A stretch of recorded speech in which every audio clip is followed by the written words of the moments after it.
এই জন্য আরবিতে একটা কথা আছে, আগে ভদ্র হও তারপরে জ্ঞান অর্জন করো। পৃথিবীর সমস্ত কিতাবের জ্ঞান তোমার সিনার মধ্যে, কিন্তু তুমি অভদ্র, তোমার এই জ্ঞান দিয়ে জাতি পয়সা উপকার হবে না, ঠিক নয় কি? রাসূলের চাচা আব্বাস কত বড় ভদ্র ছিলেন তিনি সাহাবীরা তাকে ঘিরে বলছে, আপনি না রাসূলের চাচা? হ্যাঁ। তা আপনি বলেন তো, আপনি বড় না আমাদের নবীজি বড়?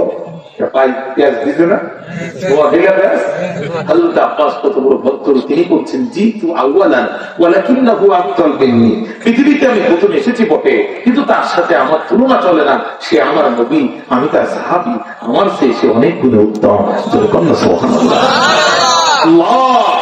তুমি আজ এই মাহফিলের ফরিয়াদ কবুল করো, আমাদেরকে আব্বাসের মতো ভদ্র হওয়ার তৌফিক দাও।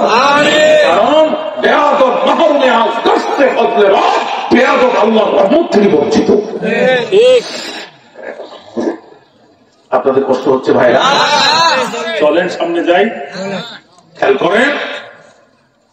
তাহলে বোঝা গেল মহিলার ভিতরে ভদ্রতা আছে। মহিলা কিন্তু বলতে পারতেন, আরবি বাক্য থেকে খেয়াল করেন, মহিলা বলতে পারতেন ইন্নী উলকিয়া ইলাইয়া কিতাবুল্লাহ তাআলা, বাক্য পরিপূর্ণ সেন্টেন্স কমপ্লিট, কিন্তু মহিলা সেটা বলেন নাই। তিনি কিতাবকে মৌসুম বানিয়েছেন, কালিমকে সিফাত বানিয়ে বলছে, এবং তিনি শোনো, যেন তেন চিঠি না, এটা সম্মানিত চিঠি। যদি কম সুবহানাল্লাহ। আর আমাকে যেটা বিদায় নেছে, ও যদি এই চিঠি হইত, এই চিঠি খুব ভয়ঙ্কর, সামনে বুঝতে পারলেন, খুব ভয়ঙ্কর। বলছে সমস্ত সবকিছু ফেলে দিয়ে আমি সোলাইমানের কাছে আসো, আত্মসমর্পণ করে মুসলমান হয়ে যাও। আমাদের যেটা বিদায় নেছে, ওর কাছে যদি এই চিঠি আসতো, বলতে একটু হিসাব করে দেয়, সাথে সাথে কিন্তু যুদ্ধ অপরাধ। ঠিক নয় কি? ঠিক নয় কি? এই জন্য রাষ্ট্রনায়কের মেজাজ হয় রাষ্ট্রনায়কের মতো। রাষ্ট্রনায়কের মেজাজ কখনো বাড়ির কাছে ঝড়ুদার মহিলার মতো হবে না। রাষ্ট্রনায়কের মাথায় যদি আকাশ ভেঙ্গে পড়ে, আধা ঘন্টা পরেও যদি কোন রাষ্ট্রের সাথে যুদ্ধে নামতে হয়, তারপরও তিনি মেজাজ হারাবেন না, তিনি স্বাভাবিক মেজাজে থাকবেন। এতটুকু ভারসাম্য যার নাই, রাষ্ট্রনায়ক হওয়ার যোগ্যতা তার না। কথা কি বুঝতে পেরেছেন? সুলাইমান সাল্লামের চিঠি পাওয়ার পরে তিনি বলছেন, যেন তেন চিঠি না, এটা কিতাবুন কারীম, এক সম্মানিত চিঠি। বলেন সুবহানাল্লাহ। এই ভদ্রতার কারণেই রানী বিলকিসের নসিবে আল্লাহ তাআলা হেদায়েত লিখে দিয়েছিলেন। সুবহানাল্লাহ। খেয়াল করেন, প্রথম কথা শেষ, দ্বিতীয় কথা খেয়াল করেন। ইন্নাহু মিন সুলাইমান ওয়া ইন্নাহু বিসমিল্লাহির রাহমানির রাহিম। এই চিঠি এসেছে সুলাইমানের পক্ষ থেকে। এই চিঠি দিয়েছেন যিনি, সম্রাট সুলাইমান তিনি। আর চিঠি শুরু করা হয়েছে বিসমিল্লাহ দিয়া। হাযিহি রিসালা ইয়াবদাউ বিসমিল্লাহ। এই চিঠি শুরু হয়েছে বিসমিল্লাহ দিয়ে। বোঝা গেল বাংলাদেশের সংবিধানে চুলকায় লাভ নাই, বিসমিল্লাহ এমনি আসে নাই। এই বিসমিল্লাহ তখনও ছিল, এখনো আছে, ভবিষ্যতে থাকবে। শুধু থাকবে না তারা, বিসমিল্লাহকে উৎখাত করতে চাইবে যারা। বাংলাদেশের এক কুখ্যাত নাস্তিক, নাস্তিকের দেশে অনেক আছে, কিন্তু এত অসভ্য নাস্তিক এদেশে কেউ আছে বলে আমার জানা নাই। লোকজন তারে দুষ্টামি করে ডাকে মুরগি কবি, আসলে নাম শাহরিয়ার কবি। যুদ্ধের সময় পাকিস্তানের ক্যাম্পগুলোতে দেশি মুরগি সাপ্লাই করেছিলেন যিনি, এই মুরগি কবি তিনি। 116 জন আলেমের তালিকা তৈরি করেছে, তাতে আমার সিরিয়াল নাম্বার 25। কত নাম্বার? 25 number serial. আমি তার আগের বছর আল্লাহর কি শান, আমার জবান দিয়ে বেরিয়ে গেছে, আমি বলেছিলাম সিরিয়াল এখন তোরা করবি কি, আমরাই তোদের সিরিয়াল করবো। এই শাহরিয়ার কবির সংবিধান থেকে বিসমিল্লাহকে তুলে দেওয়ার জন্য চেষ্টা করেছে। কেউ সংবিধান থেকে বিসমিল্লাহকে তুলে দেওয়ার চেষ্টা করবে, আর এই প্রতিবাদ মাহফিলে করার কারণে আপনি যদি বলেন রাজনীতি করেছে, আমার কিচ্ছু আসা যায় না, আমার কিচ্ছু আসা যায় না। বিসমিল্লাহর বিরুদ্ধে বক্তব্য দিবা, আমি চুপ করে থাকবো, এটা হতে পারে? ফাঁকা মাঠে স্বাধীন হয়েছি বলে চিল্লাইছি, বিষয়টা এমন না। 17টি বছর ধরে জবান পরিবর্তন করেনি, প্রকাশ্যে রাস্তাতে মার খেয়েছি, কারাগারে গিয়েছি, আল্লাহর কসমে জবান 1 সেকেন্ডের জন্য পরিবর্তন করেনি। বিসমিল্লাহ সংবিধানে চিঠি আছে, শাহরিয়ার কবির কারাগারে গেছে। কথা বলেন, বিসমিল্লাহ খড়কুটা নয় যে ছেড়ে ফেলে দিবেন, এ বিসমিল্লাহ ভেসে আসে নাই যে ঢেউ দিবেন আর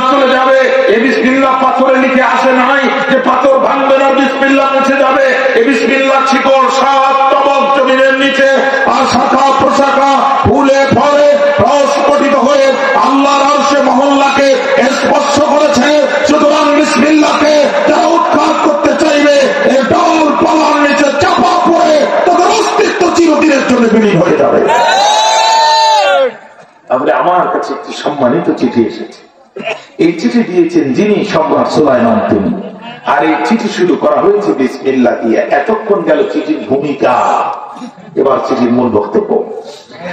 আল্লাহ তাআলা আলাইয়া ওয়াতুনি মুসলিমিন, কাল বিলম্ব করো না, আমার কাছে আসো, আত্মসমর্পণ করো, মুসলমান হয়ে যাও। কত ভয়াবহ চিঠি, হিসাব করেছি? খেয়াল করেন, আমি বিলকিসের এবার বক্তব্য খেয়াল করেন। قالت يا أيها الملأ أفتوني في أمري ما كنت قاطعة أمرا حتى تشهدون। বিলকিস ডাক দিয়ে বলে, মন্ত্রীরা,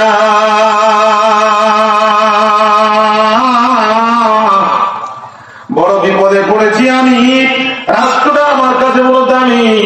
আমরা চার পুরুষ এই রাষ্ট্রের নেতৃত্ব দিচ্ছে। আমার বাপ এই দেশের প্রেসিডেন্ট, আমার দাদা এই দেশের প্রেসিডেন্ট, আমি এই দেশের প্রেসিডেন্ট। আমার পরিবারের হাতে 400 বছরের নেতৃত্ব চলতেছে। ও মন্ত্রীরা, কখনো বিপদে পড়েনি আমি, রাষ্ট্রটা বড় আমার কাছে দামি। আপনি তোমরা আমাকে ফতোয়া দাও, মা কুনতু ফাতিহাতান আমরান হাত্তা তাশহাদুন। একা একা সিদ্ধান্ত আমি অতক্ষণ নেই নাই যতক্ষণ পর্যন্ত তোমরা সাক্ষী দাও নাই। তার মানে বোঝা গেল বেটির মধ্যে আর একটা ভালো গুণ হচ্ছে, তার ভিতরে স্বেচ্ছাচারিতা নাই, সে স্বৈরাচার নাই, তার ভিতরে পরামর্শ করে সিদ্ধান্ত নেওয়ার মতো মানসিকতা আছে। ঠিক না বেটি বলে? মন্ত্রীরা, এখন বিপদে পড়েছি আমি, এখন তোমরা বলো কি করা যায়।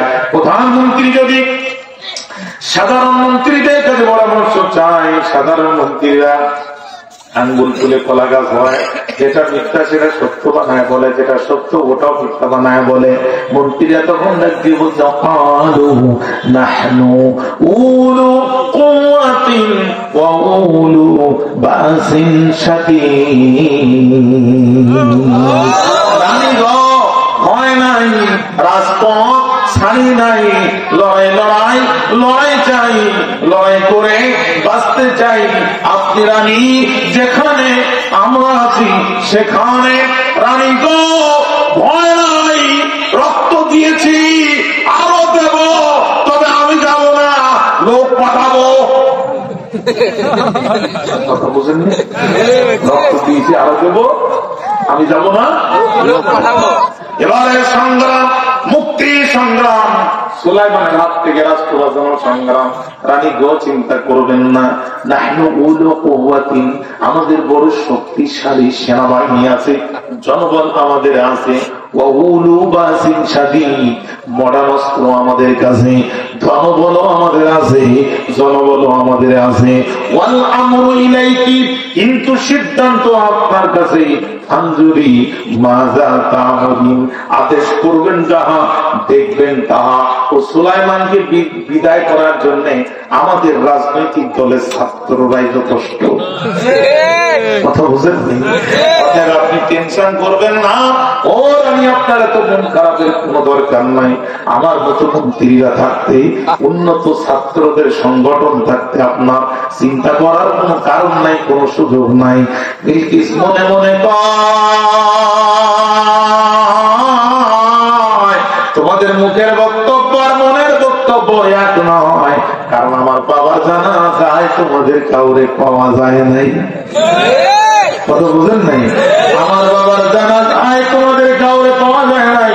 আমার জন্য রক্ত দিতে চাও, আমার জন্য লড়াই করতে চাও, একটা প্রশ্নের জবাব দাও। আমার বাবা মারা গিয়েছিল যখন, কোথায় ছিলে তখন? আমার বাবার জানা যায় লোকগুলো 11 জন, হিন্দু ছিল 4 জন। কথা বুঝেন? আমার বাবার জানা যায় লোকগুলো 11 জন, হিন্দু ছিল 4 জন। তোমরা ছিলে যারা, কেউ গেলে না তারা। তোমাদেরকে আমি ভালো রকম চিনি। তোমরা তো আমার আর আমার বাবার ছবিকে পুঁজি করে এই দেশে এখন শোষণের রাজতন্ত্র কায়েম করেছো। যে তোমরা তো তারা, রডের বদলে বাঘ পাইছো যারা, তোমরা তো তারা বালুর বদলে ধুলা দিয়েছ যারা, তোমরা তো তারা নিস্তালার বালি 2 তলায় তুলতে পারবা নিছি, 2 লক্ষ টাকা বহন খরচ নিয়েছো যারা, কথা বলেন না কেন? তোমরাই তো তারা কেসুনোর চাকা ঘুরায়া ধনী মানুষ শিল্প মানুষদেরকে রাজপথের ফকির বানাইছো যারা। তোমরা থাকো এই দেশে, তোমাদের স্ত্রী সন্তানরা থাকে বিদেশে, এই দেশের টাকা পাচার করে বিদেশে 100-150 করে একজন একটা বাড়ি কিনেছো, আর তোমার দেশের পাসপোর্টও তোমাদের আছে। এখন সুলাইমানের বিরুদ্ধে রাস্তায় নামাইয়া তোমরা পিছন দিক থেকে যাওয়া বর্ডার পার হইয়া তোমাদের বুদ্ধি শুনিয়া, আমার বাবাই গিয়েছিল বিপদে পড়িয়া, আমি তোমাদের বুদ্ধি শুনতে চাই না। কারণ যে মহান সম্রাট বিনা রাডারে একটা পাখি জানালা দিয়ে পাঠাতে পারে। আর যাই হোক, আমার রাষ্ট্রের এমন কিছু নাই যে তার জানা নাই। আপনারা বিরক্ত হয়ে গেছেন? আমি 12:15 পর্যন্ত বলতে চেয়েছিলাম, আমি কি শেষ করে দিব? 15 মিনিট পাড়াই দিলাম, একটি লোক উঠবেন না। 12:30 আমরা একসাথে দোয়া করবো ইনশাআল্লাহ। আপনারা সবাই সরাসরি কোরআন থেকে তাফসীর শুনতেছেন। মনোযোগ আছে আমার দিকে? মনোযোগ আছে আমার দিকে? একবার আওয়াজ দেন, আল্লাহু আকবার। জোরে বলেন আল্লাহু আকবার। আওয়াজ প্রমাণ করে এদেশ ইসলামী জানানোর জন্য শুধু সময় অপেক্ষা করতেছে। বলেন প্রভায়া, আমরা সব দেখেছি, আমরা অনেক বিদ্যার করে শিক্ষা হয়েছি, মুক্তির জন্য, শান্তির জন্য ইসলাম ছাড়া কোন বিকল্প নাই। আমরা একবার ইসলামের ঝান্ডা হাতে নিয়ে এই দেশে দাঁড়াতে চাই। মসজিদের ইমামতি যখন দেন, তখন আমরা যতক্ষণ না রুকুতে যাই, আপনারা রুকুতে যান না। আমরা যতক্ষণ সিজদায় না যাই, আপনারা সিজদায় যান না। আমরা যতক্ষণ সালাম না ফিরাই, আপনারা ততক্ষণ সালাম ফিরান না। আমাদের কাছে নামাজের ইমামতির দায়িত্ব দিয়ে আপনারা যেমন আনুগত্য করে পিছনে দাঁড়ায় থাকেন, একটিবার রাষ্ট্রের ইমামতির দায়িত্ব আলেমদের হাতে দেন। আল্লাহ চাতে ভাগের কসম করে বলছি, গ্রামের বাবার চাউল নেওয়ার জন্য ইউনিয়ন পরিষদে আপনাদের যাওয়া লাগবে না। আমরা এই রাতে রাতে খলিফা ওমরের মতো আপনার মাল মাথায় বহন করে আপনার ঘরের দরজায় পৌঁছায়। ঠিক না বেটি ভাইরা? ঠিক না বেটি? বলেন আমার খেয়াল করেন। বলছে তোমরা তো তারা রোদের বদলে পাশ ঢুকাইছো তারা, আর যারা রোদের বদলে পাশ ঢুকায় ঈদের দিয়ে কি আর রাস্তায় মোকাবেলা করা যায়? এরা তো দুর্নীতিবাদ। অর্থাৎ তোমাদের যুক্তি শুনিয়া আমি যুদ্ধে জড়াতে চাই না, তোমাদের বামপক্ষে শুনিয়া মোর বাবাই গিয়েছিল বিপদে পড়িয়া, আমি বিপদে পড়তে চাই না। আগের বিলকিসদের মাথায় বুদ্ধি ছিল, এখন বিলকিসদের মাথায় বুদ্ধি না, সব বালি। এই জন্য আগে ছিল বিলকিস আর এখন সব বালিকিস। এখন কি কিস? বালিকিস। এখন বিলকিস নেই। কথা কি বুঝতে পেরেছি? বিলকিসের এই কথা বলছে না, তোমরা কি যুদ্ধ শুনতে হয়, কি যুদ্ধ মারতে হয়, কি নাকি শুনতে হয় তোমরা জানো? যে মহান সম্রাট বিনা রাডারে একটা পাখি আমার বেডরুমে পাঠাতে পারে, তাহলে আমার সেনাবাহিনীর সদস্য কত, পারমাণবিক অস্ত্র কয়েকটা সপ্তাহ জানা ঠিক নয় কি? সুতরাং আমি তার যুদ্ধে যুদ্ধে যেতে চাই না। এইকে ডাক দিয়ে বলে, শোনো মন্ত্রীরা, তোমাদের পরামর্শটা আমি কিন্তু মানতে পারলাম না।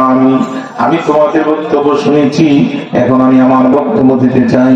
মন্ত্রীরা ডাক দিয়ে বলে, আমি গো অসুবিধা নাই, আমরা আমাদেরটা বলেছি, এখন আপনার তো শুনতে চাই। বিলকিস তখন বললো, শোনো, ইন্নাল মুলুকা ইযা তাকালু ক্বরিয়াতান আফসাদুহা ওয়া জাআলু আইজ্জাতা আহলিহা আযিল্লা ওয়া কাযালিকা ইয়াফআলুন।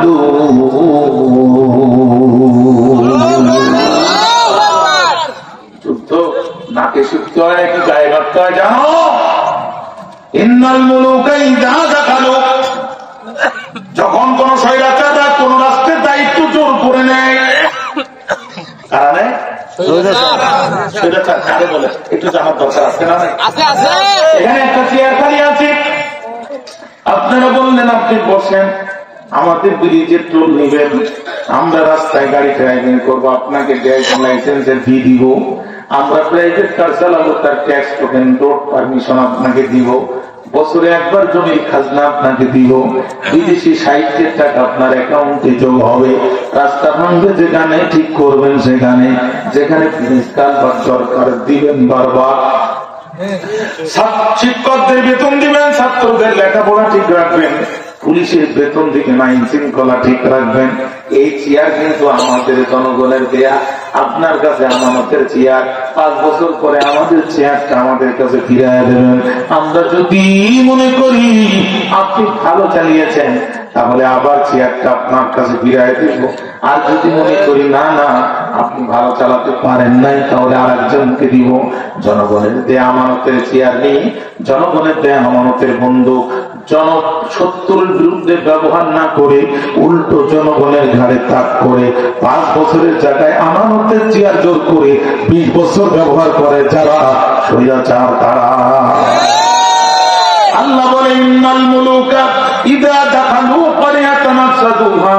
কোন স্বৈরাচার যখন জোর করে কোন রাষ্ট্রের দায়িত্ব নেয়, আমার আল্লাহ বলে তখন তারা 2টা কাজ করে। একটু জোরে বলেন কয়টা? জোর হলো না? আরো জোরে, আরো একবার। 1 নাম্বার আফসাদুহা। আমার সাথে বলেন আফসাদুহা। এবার বলেন সব শেষ। বিগত 17 বছরের শাসন ছিল আফসাদুহার শাসন। আফসাদুহা কারে বলে ছোট্ট একটা উদাহরণ দেই, তারপরে কথা শুরু করি। চিনি ছাড়া লাল চা কষ্ট হচ্ছে না তো? টিউনো সাহেব লিখে দিতে স্কুলের সামনে পুকুর খনন বাবদ 1 কোটি টাকা বরাদ্দ। টাকা পাস হয়ে চলে আসছে, টিউনো ট্রান্সফার হয়ে যাওয়ার সময় হয়েছে। টিউনো একটি কোদাল মাটিও কাটে নাই, যাওয়ার সময় 1টা টাকা রেখেও যায়। বলে টিউনো এসে থাকে পুকুরও নাই, টাকাও নাই, আমি তো করি দেবো বেকার। পরে টিউনো বাজেট দিয়ে দিয়েছে স্কুলের সামনে পুকুর ভরার বাবদ 1.5 কোটি টাকা বরাদ্দ। জায়গার মাটি জায়গায় থেকে গেল, 2 টিউনো 2.5 কোটি টাকা খেয়ে গেল। এর নাম আফসাদুহা। নাম কি বলেন? সব শেষ। কালকে যদি বাজারে আলোচনা হয় যে কি তাফসীর হয়েছে, ডাইরেক্ট আয়াত দিয়ে দিলেন আফসাদুহা, সব শেষ, কিচ্ছু নাই। যেখানে রং ব্রিজ বানাবে সেখানে দিয়েছে বাস, আফসাদুহা, সব শেষ। যেখানে বালু দরকার সেখানে ধুলা, আফসাদুহা। 30 টাকার পেঁয়াজ 300 টাকা, আফসাদুহা। চাচা শুধু বাজারে গেছে, সকালে 50, বিকালে 100, পরের দিন 150, এরপরের দিন 200, এরপরের দিন 300। চাচা শুধু বাজারে যায় আর ফিরে আসে। চাচি আম্মা কয় পেঁয়াজ কেন নাই? চাচা কয় রাতে তাহাজ্জুদ মিস করি নাই, তুমি এখন দোয়া করো, আমি আসবো না যতক্ষণ মোনাজাত ছাড়বো না ততক্ষণ। চাচি আম্মাকে দোয়ায় বসাইয়া চাচা বাজারে যেয়ে দেখে 350। চাচা আর পেঁয়াজ না কিনে 1 কেজি মূলা কিনে বাড়িতে আসছে। চাচি আম্মা কয় পেঁয়াজ কেন নাই? চাচা কয় পানি না থাকলে মাটি দিয়ে তাম্মুম করতে হয়, পেঁয়াজ নাই এখন মূলা দিয়েই তাম্মুম করো। এর নাম আফসাদুহা। এর নাম আফসাদুহা, সব শেষ। 300 টাকা পেঁয়াজের কেজি। আমাদের নেতারা বললো আপনারা পেঁয়াজ ছাড়া তরকারি খান, আমরা পেঁয়াজ ছাড়া 600 কাপ তরকারি রান্না করেছি, খুব মজা হয়েছে। আমার দেশের গরিব মানুষেরা তো আর 60 প্রকার তরকারি খায় না। ফজরের নামাজ পড়ে ঠান্ডা পানি দিয়ে উঁচু করে নামাজ আদায় করার পরে চাচি আম্মা 1 প্লেট পান্তা ভাত, 1টি বড় পেঁয়াজ, 1টি কাঁচা ঝাল, 1 চিমটি লবণ দেয়। চাচি যান এইটা খেয়ে মাঠে পরিশ্রম করে। বলেন কেউ ভাই, এই গরিব মানুষের পেটে লাথি দিয়া সিন্ডিকেট করে 30 টাকা পেঁয়াজ 300 টাকা করলো। গরিবের প্লেট থেকে পেঁয়াজ তুলে নিল। 2 দিন পরে সেই গজব ঢুকছে লবণের ভিতরে। আমি দিনাজপুর থেকে মাহফিল করে বগুড়ার দিকে যাচ্ছি, আপনাদের গোবিন্দগঞ্জে গাড়ি ব্রেক করেছে, লম্বা লাইন। জিজ্ঞাসা করলাম কিসের লাইন ভাই? কিসের লাইন ভাই? বলতেছে হুজুর চেহারা দেখে তো মনে হয় মানুষের বাড়িতেই খান, বাজারে যান না। আমি বললাম ঘটনা তো সত্য, কিন্তু ভাই লাইনটা কিসের বলেন না। ঘটনা সত্য, লাইনটা কিসের বলেন না। কয় হুজুর টাকা বেশি, মার্কেটে পেঁয়াজ আছে। সকালবেলা পকেটে টাকা নিয়ে দাঁড়িয়ে আছে, মার্কেটে লবণই নাই। আফসাদুহা, কথা বলেন। ডাক্তার রোগীকে অপারেশন করছে, পেটের ভিতরে কেউচি রেখে সেলাই করে দিচ্ছে, প্রচন্ড যন্ত্রণা হচ্ছে, এক্সরে করে দেখা গেল ভিতরে কেউচি ঢুকানো আছে। এই ডাক্তার পাস করেছে কবে? বলছে করোনার সময়। অটোবা রোগী শেষ, ডাক্তারও শেষ, ঠিক না? আমি বানায় বলেছি ভাইরা, ক্যাসুনোর চাকা ঘুরাইছে, ক্যাসুনোর চাকা। আমি ইন্টারভিউ দেখে আমার চুক্তি পানি পড়লো। শিল্পপতি, কোটিপতি না, শিল্পপতি, কল কারখানা, ফ্ল্যাট, বাড়ি, গাড়ি সব ক্যাসুনোকে হেরেছে। একটি মেয়ে ছিল 18 বছর বয়স, কপাল করা জাহান্নামী। মেয়েটাকেও ক্যাসুনোর টেবিলে দাঁড় পিঠ দিয়ে খেলা করেছে, হেরে গেছে। মেয়েকে চোখের সামনে নিয়ে গেছে। আগে দেখতাম আমাদের সিনিয়ররা যারা বিড়ি খাইছে, তারা মুরব্বীদেরকে দেখলে পালানো চুলে ব্যস্ত থাকতো। আপন টাকা নয়, গ্রামের চাচা, তারপরও ভয় পেত। আর এখন বিড়ি টান্দায় মুরব্বী দেখলে ধোয়াটা মুখে দিয়ে কয়, তোমার কেরামতি শেষ, আমার কেরামতি শুরু। সামাজিক অবস্থাও শেষ, ঠিক না? সামাজিক অবস্থা ধ্বংস, সামাজিক অবস্থা ধ্বংস। বিগত 15 বছর আগে আমরা আমাদের চোখে দেখেছি, নারীরা গ্রাম থেকে পাশের গ্রাম বাবা ভ্যানে উঠেছে, বোরকা পরেছে, নিকাব করেছে, গায়ে চাদর আছে, তারপরে ভ্যানটা কাপড় দিয়ে ঘিরেছে। আর এখন মুখের মধ্যে নেকাব নাই, বুকের মধ্যে জিলবাব নাই, মাথার মধ্যে কাপড় নাই, পরনে জিন্সি প্যান্ট আর ছোট টপ পরে ওড়না না দিয়ে গলার উপর দিয়ে পিছন দিয়ে হেঁটে যায়। নদী এক জায়গায়, ব্রিজ দিচ্ছে আর এক জায়গায়।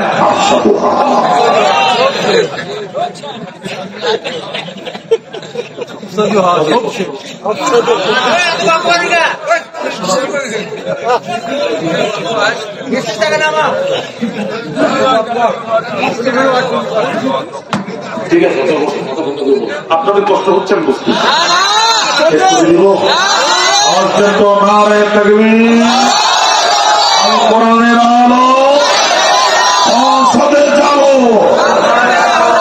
লোক আছে আমার দিকে। কয়টা কাজ করে? 1 নাম্বার, আপনারা কোরআনের ক্লাস করতেছেন, কামিলের ক্লাসই করেন। আপনারা সবাই কামিলের ছাত্র। সুবহানাল্লাহ। ভাইরা, এই যে একটা ফার্নিচার, এই ফার্নিচারের ভিতরে যখন কাঠ কুড়ে কুড়ে ভিতর থেকে খেয়ে এই ফার্নিচারটিকে দুর্বল করে ফেলে, স্বৈরাচাররা একটা রাষ্ট্রের ভিতরে থেকে দুর্নীতি করে টোটাল রাষ্ট্রটা ধ্বংস করে রেখে দেয়। মানুষ একটা ডিম খায় 16 টাকা, আর স্বৈরাচার নিজের দেশের মানুষের টাকা দিয়া 300 কোটি টাকা দিয়া বাবার মূর্তির মোরাল বানায়। আফসাদুহা, উপরে পর্দা বিল দেখা যায়, ভিতরে আফসাদুহা কিচ্ছু নাই। উপরে ভিতরে উপরে টানেল আর মেট্রোরেল দেখা যায়, ভিতরে মানুষ 16 টাকা পেনশন কিনে খায়। এটাকে বলে আফসাদুহা। এটাকে কি বলে? সব শেষ। বুঝতে পেরেছি? 2 নম্বরে ওয়াজালু আইসাতা আহলিহা আদিল্লা। 1 নম্বর রাষ্ট্রের সব কিছু দুর্নীতি করবে, আর 2 নম্বর ওই রাষ্ট্রের সবচেয়ে সম্মানিত মানুষগুলোকে বিচ্যুতি করবে, অপমান করবে। 50 বছরে মুফাসসির কোরআন এই দেশে তার নামে একটা জিডি পর্যন্ত কোথাও হয় নাই। যে মানুষটিকে সৌদি বাচ্চা ফাহাদ বিন আব্দুল আজিজ বাংলাদেশ থেকে গেস্ট অনার বানাইয়া খানায় কাবার দরজা খুলে কাবা শরীফের ভিতরে ঢুকিয়ে তারা আল্লাহর সিজদা দেওয়ার সুযোগ দিয়েছে। সৌদি বাচ্চা ফাহাদ বিন আব্দুল আজিজ কাবা শরীফের গিলাফ কেটে তার গলার মধ্যে ঝুলাই দিয়েছে। এরকম জগৎ সম্মানিত মানুষগুলোকেরা ধর্ষণের মামলা দিয়েছে, নারীদের ইজ্জত লঙ্ঘনের মামলা দিয়েছি, হিন্দুদের সম্পদ ভক্ষণ করার মামলা দিয়া 13টি বছর কারাগারে রেখে হ্যান্ডকাপ পরায়ে জাতির সামনে লাঞ্ছিত করেও কলিজা ঠান্ডা হয়নি, পিছনে তরোদা দিয়ে ইঞ্জেকশন করে হত্যা করেছে। ওয়াজালু আইজ্জাত আহাদিনা বিল্লাহ, স্বৈরাচারের 2 নাম্বার কাজ হচ্ছে দেশের সম্মানিত মানুষগুলোকে তারা বেইজ্জতি করবে, লাঞ্ছিত করবে, অপমানিত করবে।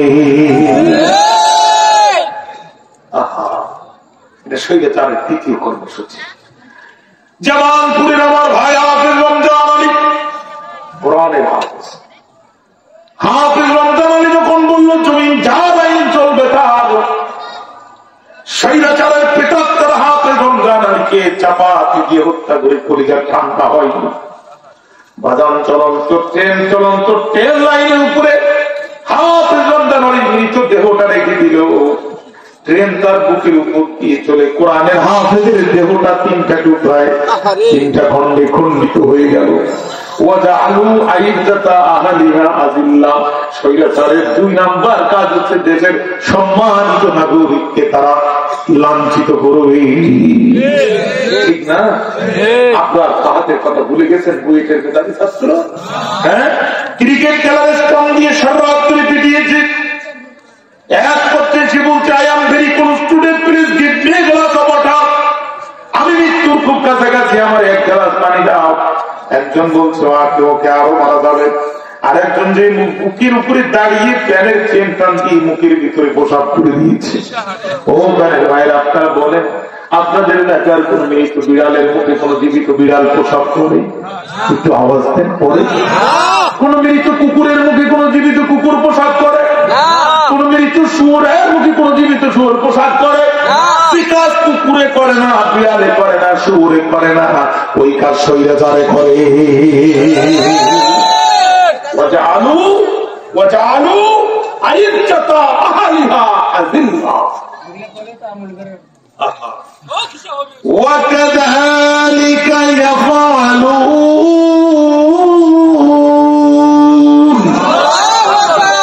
বিলকিস বলে, মন্ত্রীরা শোনো, ওরা যদি আমার রাষ্ট্র আক্রমণ করে তাহলে আমার তিলে তিলে গড়া রাষ্ট্রটাকে ধ্বংস করে ফেলবে। 2 নাম্বার, আমার ডাক্তার, ইঞ্জিনিয়ার, উকিল, ব্যারিস্টার, আলেম ওলামা তিলে তিলে আমি যে সিভিল সোসাইটি গঠন করেছি এইটা ওরা ধ্বংস করে ফেলবে। অতএব আমি এখন একটা সিদ্ধান্ত নিয়েছি, তোমাদের সিদ্ধান্ত আমি মানতে পারলাম না, আমি সিদ্ধান্ত নিয়েছি তাহা এখন বলতে চাই তাহা। মন্ত্রীরা রাজি বলে, রানী আমাদের সিদ্ধান্ত আমরা জানিয়েছি, এখন আপনার সিদ্ধান্ত আমরা শুনতে চাই। রানী তখন ডাক দিয়ে বলে, আমি এখন যুদ্ধেও জড়াবো না, আত্মসমর্পণ করবো না। মাঝখান দিয়ে আমি একটা রাস্তা বাহির করেছি, সেই রাস্তাটা কি? ওয়াইন্নী মুরসিলাতুন ইলাইহিম বিহাদিয়াতিন ফানাজিরাতুম বিমা ইয়ারজিউল মুরসালুন। বলেন আল্লাহু আকবার। রানী ডাক দিয়ে বলে, যুদ্ধেও জড়াবো না, আত্মসমর্পণ করবো না। মাঝখান দিয়ে একটা রাস্তা আমি তৈরি করেছি, আর সেই রাস্তাটা হলো, আমি এখন সুলাইমানের দরবারে কিছু উপঢৌকন পাঠাতে চাই, কিছু মাল পাঠাতে চাই, কিছু গিফট পাঠাতে চাই, কিছু উপহার পাঠাতে চাই। আর আমি দেখতে চাই সে উপহার গুলো গ্রহণ করে কিনা। যদি সে উপহার গ্রহণ করে তাহলে আমি বুঝবো যে সাধারণ সম্রাট যুদ্ধ করা যাবে। আর যদি উপর গ্রহণ না করে তাহলে আমি বুঝবো সে আল্লাহ নবী, যুদ্ধ করে লাভ হবে না। বিলকিস কি করলো? 500 স্বর্ণের ইট। কয়শত? 500। বিহাদিয়াতিনের ব্যাখ্যায় মুফাসসির কেরাম বলেন, বিলকিস 500 স্বর্ণের ইট, 500 রূপার ইট। হ্যাঁ, একটা ইটের কয় কেজি ওজন হয় গাইবান্ধায়? 3 কেজি, সর্বনিম্ন 2.5 থেকে 5 কেজি। এবার গুণ দিয়ে দেখেন কত মন শূন্য পাঠিয়েছিল। এখন হিসাব করতে গেলে একটা বেজে যাবে, হিসাব করার সময় নেই। ভাইরা আমার, 1 নাম্বার 500 স্বর্ণের ইট, 2 নাম্বার 500 রূপার ইট, 100 নারী আর 100 পুরুষ, যুবক আর যুবতী, বয়স 16 থেকে 17 ভিতরে। বোঝাই যায় না যেটা চাচা কি চাচি, লেডিস কি জেন্টস, বোঝার কোন উপায় নাই। যুবতী গুলোরে জিন্সের প্যান্ট পরাইছে, টাই পরাইছে, হ্যাঁ, উপরে কোটো দিয়ে দিয়েছে, মাথার চুলগুলো কেটে কেটে যুবকদের মতো সাজাইছে।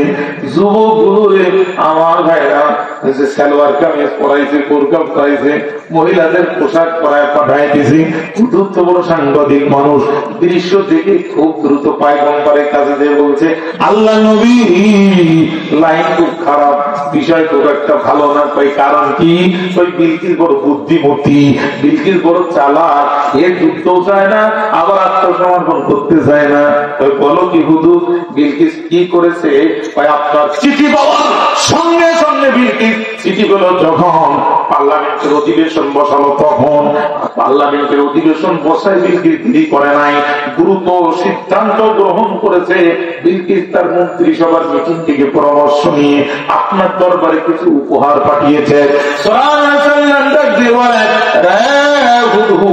বিলকিস কি পাঠিয়েছে? ও আল্লাহ নবী, বিলকিস 500 স্বর্ণের ইট দিয়েছে, 500 রূপার ইট দিয়েছে। তাই নাকি? বিলকিস আমাদের স্বর্ণ দিয়ে কিনতেছে।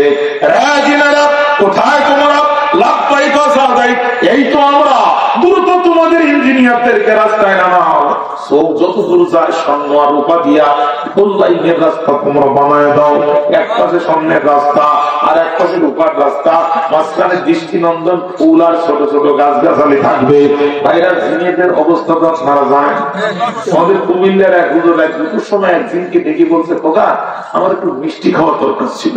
2 মিনিট পরে জেনেছি বলছে, হুজুর ঢাকা শহরের সব দোকান বন্ধ, পরে সৌদি আরব থেকে আনলাম। এই যদি সামান্য এখনকার দিন হয়, তাহলে সুলাইমান আলাইহিস সালামের দিন যারা ছিল এরা কত শক্তিশালী। হ্যাঁ, কোথায় তোমরা? রাস্তায় নামো, তোমাদের কনস্ট্রাকশন ইঞ্জিনিয়ারদেরকে রাস্তায় নামাও। সব যতদূর যায় ততদূর রাস্তা বানায় দাও। শত শত কিলোমিটার রাস্তা বানানো হলো। বিলকিসের মন্ত্রিসভার মন্ত্রীরা সামনে নিয়ে ওই রাস্তার উপরে যখন উঠেছে, ওদের চোখ কপালে উঠে গেছে।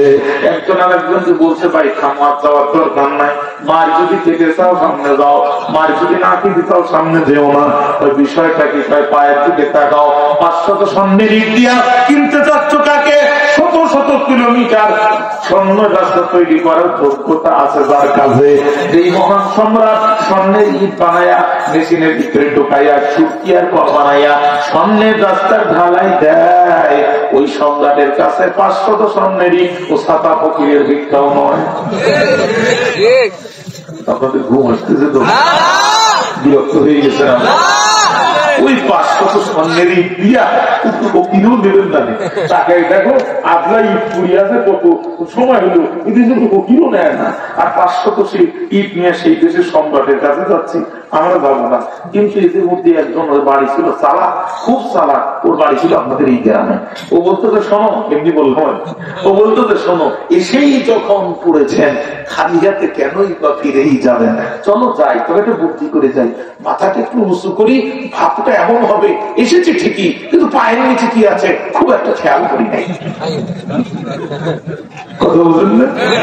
মাথা উঁচু করি নবী সুলাইমানের কাছে গেছে, যে উপঢৌকন পেশ করে বলে, আল্লাহ নবী ডন মাই মনে কিছু নেবেন না, আপনার চিঠি পাওয়ার পরে আমাদের রানী খুব বেশি খুশি হয়েছে, আপনাকে সম্মান জানানোর জন্য সাধনা করেছি, সবচেয়ে ভিআইপি পৃথিবীর স্বর্ণ আপনার জন্য পাঠিয়েছে। নবী সুলাইমান বলে, তোমার বিলকিস আমাকে স্বর্ণ দিয়ে কিনতে চায়, একটাবার পার দিকে তাকিয়ে দেখো তো দেখি, দাঁড়ায় আসো তোমরা কিসের রাস্তায়? তাকাও পার দিকে, স্বর্ণ দিকে আমাকে কিনতে চাও? পয়গম্বররা তো স্বর্ণের জন্য দাওয়াত দেয় না, পয়গম্বরের দাওয়াত দেয় জমিনদার আইন চলবে তার, নয় কি? ঠিক কিনা? পার দিকে তাকাও। তোমার লজ্জায় মাথা নিচু করে দিয়ে আর কি দিয়েছে বিলকিস? কয় 500 উপরই। কয় তোমার বিলকিস আমাকে রূপা দিয়ে কিনতে চায়, তাকিয়ে দেখো দেখি দাঁড়ায় আছো কিসের রাস্তায়? যখন তাকাইছে তখন লজ্জা পেয়ে গেছে। আর কি বলেছে বিলকিস? সেখানে 500 যুবক আছে, 500 যুবক। একটু আপনি চিনে দেন আমাদের কারা যুবক কারা যুবতী। সুলাইমান মনে মনে বলছে, বিলকিস যাচাই করতে চায় আমি নবী কি নবী না।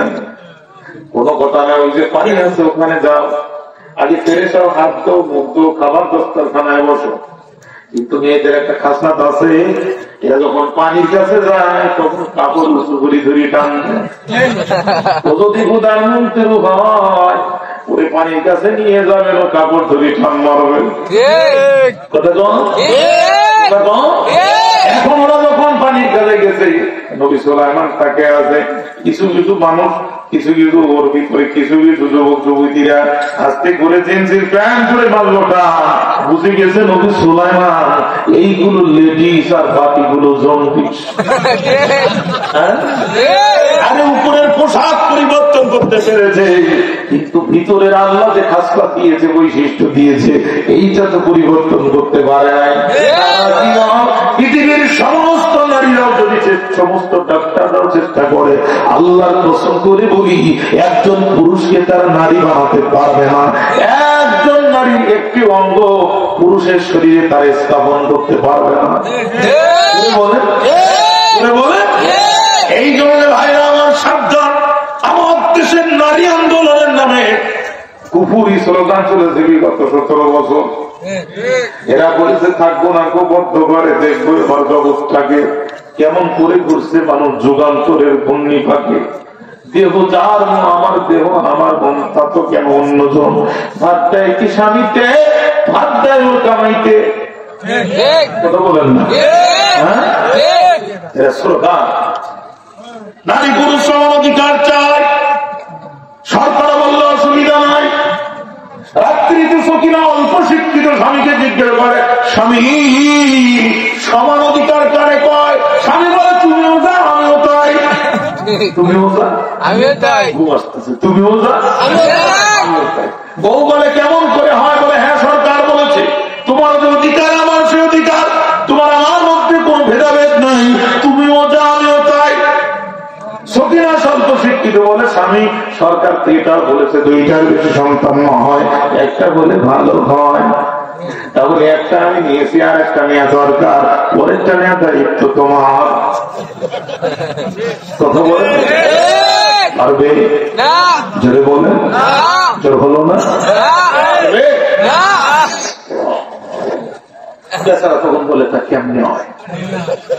ঠিক আছে তুমি পারবা না, ওটা আমি নিয়ে দিব, কিন্তু 2টা বছর খাওয়ানো বড় কঠিন ব্যাপার। যেহেতু তোমার আমার সমান অধিকার, একটা দায়িত্ব আমার, একটা দায়িত্ব তোমার। সন্তান আমি পেটে নিব, কিন্তু তুমি খাওয়াবা। পারবে পারবে না? স্বামী তখন বলে তা হয় না। স্ত্রী মাথায় হাত দিয়ে বলে স্বামী আল্লাহ যার যেখানে দিয়েছে ওখানে বাটপাড়ি করা লাগবে না, ঠিক না? আমি যাবো কবল মুনালাল নিসা, আল্লাহ তাআলা পুরুষকে শক্ত করে বানিয়েছে যাতে সে নারীর নেতৃত্ব দিতে পারে, ঠিক কিনা? বলেন সাইকেলের টায়ারকে শক্ত করে বানানো হয়েছে যাতে ভিতরে নরম টিউর হাওয়াটা সে রক্ষা করতে পারে।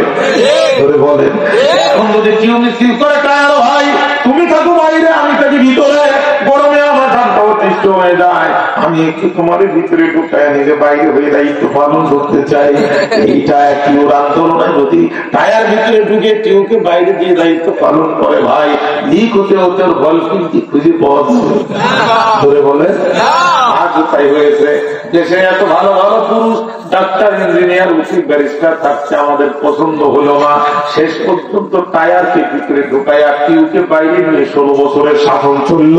লিক হতে হতে গল্পিন এমন কায়দায় আউট হলো, পিছনের দরজা দিয়ে গল্পিন ইন্ডিয়া দিয়ে বলল। এবার আমরা টিউ শাসন দেখতে চাই না, সামনে আমরা একটা শক্ত টায়ারের শাসন দেখতে চাই। মনোযোগ আছে, মনোযোগ আছে, কষ্ট হচ্ছে, বিরক্ত হচ্ছে না? আমি শেষ করে দিচ্ছি। হ্যাঁ নবী সুলাইমান করতেছে এই ক্যাম ধরে যারা কাম করছে, এইগুলো লেডিস আর বাকিগুলো জন্ডিস। এইবার আমার দিকে দেখা, সুলাইমান আলাইহিস সালাম প্রচন্ড ক্ষিপ্ত হয়ে গেছে। সুলাইমান ক্বালা তুমিদ্দুনানি বিমালিন আতুমিদ্দুনানি বিমালিন ফামা আতানি আল্লাহু খায়রুম মিম্মা আতাকুম বাল আনতুম বিহাদিয়াতিকুম তাফরাহুন। আরো জোরে বলে, আরো জোরে বলে। আতুমিদ্দুনানি বিমালিন, আমি তাওহীদের দাওয়াত দিয়েছি আর আমার কাছে মাল পাঠিয়ে সন্তুষ্ট করতে চাও।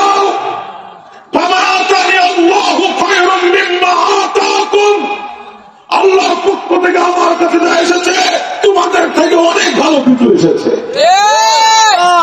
তো স্বর্ণের ইট নিয়ে আমাকে কিনতে এসেছো, আমি তো স্বর্ণের ইট দিয়ে রাস্তা বানাই দিয়েছি, দেখো নাই? তোমরা তোমাদের হাতিয়া নিয়ে খুশি থাকো, যারা মুশরিক ওদের হাতিয়ার আমার দরকার না। একদিকে আল্লাহকে বাদ দিয়া সূর্যকে চিন্তা করবা, আর আল্লাহ নবীর কাছে স্বর্ণ রূপা পাঠাইয়া তারে ঠান্ডা করবা, কতগুলো দূর হাত কেজি না।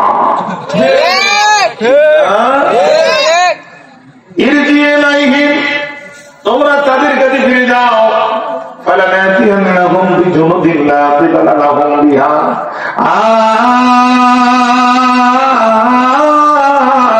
তোমার বিলকিসকে বলে দিও আমি সুলাইমান অবশ্যই আসতেছি, একা একা আসবো না, বিজনদিন আমি সেনাবাহিনী নিয়ে আসবো।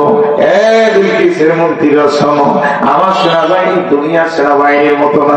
পৃথিবীটাও আমার সেনাবাহিনীর সদস্য, জিনও আমার সেনাবাহিনীর সদস্য। বিলকিস অস্ত্র দিয়ে কারে মারবে? বিলকিসের সেনাবাহিনী অস্ত্র ত্যাগ করবে, আর আমার পিঁপড়া সেনাবাহিনীর প্যানের ভিতরে ঢুকে এমন জায়গায় কামড় মারবে, অস্ত্র বাদ দিয়ে চুলকাইতে থাকবে। আর চুলকাবে যখন আমার জিন ফাইট দিবে, তখন খাবা মাগার লোক খুঁজে পাবা না।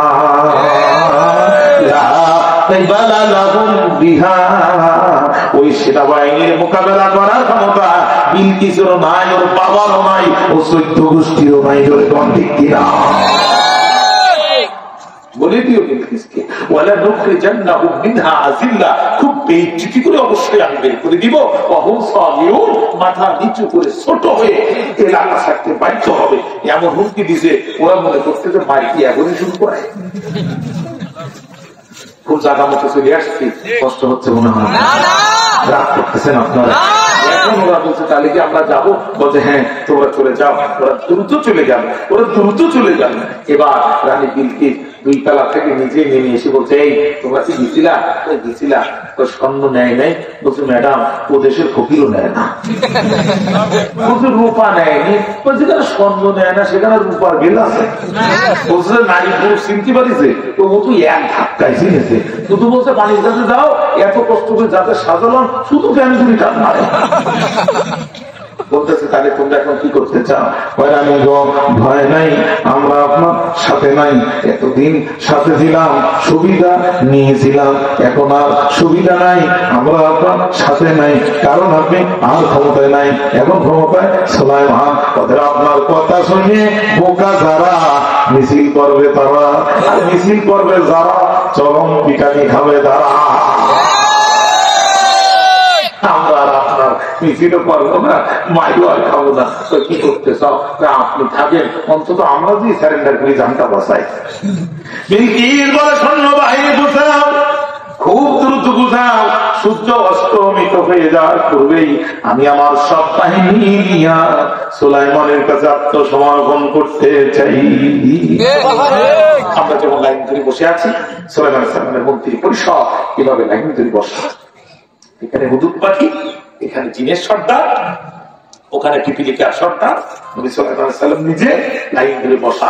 হঠাৎ করে ঘুরে দেখে বিশাল এক অন্ধকার আকাশের সাথে মিশে গেছে, কিছুই দেখা যাচ্ছে না। নবী সুলাইমান বলেন, হুদুদ তাড়াতাড়ি যাও, দেখে আসলে কি হয়েছে।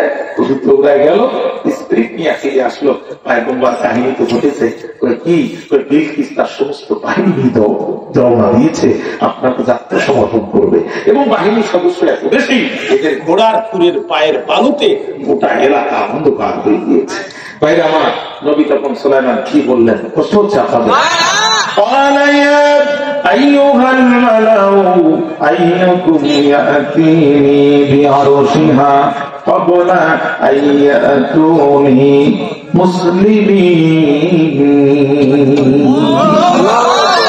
ওই যে বিলকিস এসে গেছে খেয়াল করেন ওই যে বিলকিস এসে গেছে আরে ওদের টাকায় নেই আমার কাছে এসে আত্মসমর্পণ করার আগে কি আসো সাবা নগরী থেকে ওই যে ওয়ালাহার শোনাজি প্রথমে বলছিলাম 40,000 বলেছিলাম না ওইটা আমার কাছে কে এনে দিতে পারবে তোমরা চাও তো কে পারবে তখন একজন দাঁড়ালো নামটা ইফরি সে ছিল জিন সে কি ছিল দেখেন আনা আতিকা বিহি ক্বাবলা আন তাকুমা মিন মাকামিক আল্লাহু আকবার বলেন সে বললো আমি এনে দিব নবী সুলাইমান বললেন সময় কতটুকু নিবে আপনি বসে আছেন দাঁড়াবেন বিলকিসের চেয়ার সামনে দেখতে পাবেন নবী সুলাইমান বললো সময়টা একটু বেশি হয়ে যায় সময়টা একটু বেশি হয়ে যায় এর চেয়ে কম সময় কে পারবে قال الذي عنده علم من الكتاب أنا آتيك به قبل أن يرتد طرفك ও পয়গম্বর টেনশন করবেন না আপনি চোখ বন্ধ করবেন খুলবেন বিলকিসের চেয়ার দেখতে পাবেন কথা বলতে বলতে কখন নবী সুলাইমান পলক ফেলেছে হঠাৎ করে সামনে বিলকিসের চেয়ার দেখেছে তিনি সারা পৃথিবীর প্রেসিডেন্ট তিনি বাতাসে চলেন চিন্তা সেনাবাহিনী পিপিলিকার ভাষা থেকে বোঝেন তিনি আশ্চর্য হয়ে তাকে জিজ্ঞাসা করতেছেন তুমি এটা কেমনে পারলা এটা কেমনে পারলা ও তখন জবাব দিচ্ছে সুলাইমান আমি আমার বাবু বলে পারি নাই আমার বংশের জোরে আমি পারি নাই আমার শক্তির জোরে আমি পারি নাই আমি পেরেছি আমার রব আমার উপরে দয়া করেছে ভাইয়েরা আজ একটা পর্যন্ত এই কোরআনের মাহফিলের পাঠের সাথে আপনার বংশের জোরে আপনি বসতে পারেন নাই আপনি লাঠির জোরে বসতে পারেন নাই আপনি বাহুর বলে বসতে পারেন নাই আপনার রব আপনার উপরে দয়া করেছে এই জন্য আপনি বসতে পেরেছেন আল্লাহ তুমি হেদায়েতের মালা আমাদের গলায় পরায় আমাদের সব ভুল তুমি ক্ষমা করে দাও নাইরা ইতিমধ্যে বিলকিস এসে গেল এই পর্যন্ত থাক না এসে গেল সালাম সম্পর্ষণ দিয়াই নবী সুলাইমান চেয়ারের দিকে ইশারা করে দিয়ে বলছে দেখেন তো এই চেয়ারটা চেনা যায় কিনা বিলকিস তাকিয়ে বলছে এ মাল তো আমারই মাল কিন্তু আমার চেয়ার আপনি না এনে দিলেও পারতেন আমি আসলে আত্মসমর্পণ করার জন্য এসেছি বিলকিস তখন লজ্জিত হয়ে শেষ কথাটা কি বলেছিল বলবো إني ظلمت نفسي وأسلمت مع سليمان لله رب العالمين